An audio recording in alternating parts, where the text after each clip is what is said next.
Big boss season 9 సక్సెస్ఫుల్గా కొనసాగుతుంది. ఇప్పటికే 5 వారాలు పూర్తి చేసుకోగా కంటెస్టెంట్స్ ఆట తీరులో చాలా మార్పులు వచ్చాయి. మరీ ముఖ్యంగా ఇటీవల వైల్డ్ కార్డ్ ఎంట్రీలతో ఆడియన్స్ తలలు పట్టుకున్నారు కూడా.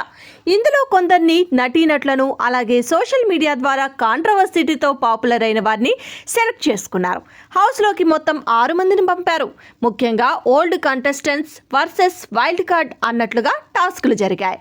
ఇక 5 వారాలకు గాను షష్ఠి వర్మ, మర్యాద మనీష్, ప్రియా శెట్టి, హరిత హరీష్, దంబు శ్రీజ, ఫ్లోరా షైని ఎలిమినేట్ అయ్యారు. ఒక వారంలో డబుల్ ఎలిమినేషన్ జరగడంతో 6 మంది బయటకు వచ్చేశారు. ఇక 6 వారం ఎలిమినేషన్కు సమయం దగ్గర పడింది. ఈసారి నామినేషన్స్లో తనుజ, సుమన్ శెట్టి, భరణి, దివ్య, డిమాన్ పవన్, రాము రాథోడ్ ఉన్నారు. ఇక ఇందులో భరణి ఎలిమినేట్ అయి బయటకు వచ్చేశారు. హౌస్లోకి వెళ్ళినప్పటి నుండి టాస్క్లో గట్టిగా పోటీస్తున్నారు. అలాగే టాప్లో కూడా కొనసాగుతున్నారు. అందరితో మంచిగా ఉంటూ బాండింగ్స్ పెంచుకుంటూ ప్రేక్షకుల మనసుల్ని దోచుకుంటున్న టాప్ కంటెస్టెంట్ అయిన భరణి ఇంట్లో నుంచి బయటికి రావడంతో అంతా షాక్ అవుతున్నారు.